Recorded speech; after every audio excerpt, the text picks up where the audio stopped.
శక్తి team గెలిచినట్టుంది. శక్తి team టాస్కులలో అందరు involve అయ్యి ఆడుతున్నారా అన్న? ఇప్పుడే వస్తున్నా, నిన్నే కదా. నిన్నటి గుడ్డు టాస్క్ చూసారన్న?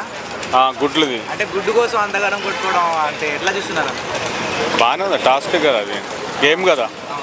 పృథ్వీ ఎలా ఆడుతున్నాడు అన్న? పృథ్వీ అగ్రెసివ్గా ఆడుతున్నాడు. అంటే తొండి ఆడుతున్నాడు, బాగా మోసం ఆడుతున్నాడు అంటున్నాడు. కరెక్టే ఆడుతుండలే కానీ కొంచెం కోపంతో ఆడుతాను. నబీల్ అఫ్రీది ఎలా ఆడుతున్నాడు? నబీల్ బాగా ఆడుతాడు.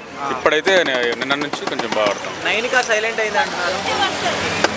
నైనికా అంటే అంతమంది షో అంత కరెక్ట్గా చూడం కానీ నబీన్ అయితే బాగా ఆడుతున్నాడు. అన్న బిగ్ బాస్లో మీకు ఇష్టమైన కంటెస్టెంట్? ఇప్పుడు దాంట్లో అంటే ఇప్పుడు ఎవరు లేరన్న ప్రజెంట్ అయితే. అంటే శేఖర్ భాషా గారిని ఎలిమినేట్ చేశారు కదా, అది పేరా అని పేరే అది. పేరేనా? అంటే కామెడీ చేశారు, కామెడీ కూడా తగ్గిపోయింది అన్నాడు. పేరే ఉంది అది. మనకంటే బాగా ఎమోషనల్గా. మనకంటే కూడా బాగానే ఆడుతాం, కొంచెం ఎమోషనల్ అవుతుంది కానీ బాగానే ఆడుతాం. అంటే మొన్న ఆయన తోసేశారు కదా అన్న, ఎలా చూస్తున్నారు దాన్ని?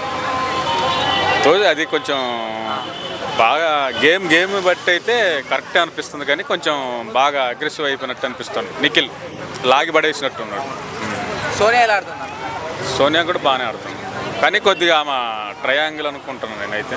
యష్మి ఆట లేదు కానీ ఓన్లీ గట్టిగా వరుతుందిలే కానీ ఆమె కూడా బాగానే ఆడుతుంది, పాయింట్స్ మాట్లాడుతుంది కదా ఆమె కూడా. ఈ వీక్ ఎలిమినేషన్ చేయాలంటే ఎవరిని ఎలిమినేట్ చేశారు? ఈ వీక్ సోనియా అనుకుంటాను, ఆమె లేదు కదా ఇప్పుడు. ఎవరున్నారు? ఆదిత్య ఓం ఎలా ఆడుతున్నారు? ఆదిత్య ఆయన అవుతారు అనుకుంటా, నాకు తెలిసి. కనబడుతుండలే కానీ అంత పేర్లు కొంచెం ఐడెంటిటీ లేవు పర్ఫెక్ట్గా. సీత ఎలా ఆడుతున్నా? కిరాక్ సీత బాగా ఆడుతుంది, ఆమె బాగా ఆడుతుంది. Like and subscribe Eagle Media Works.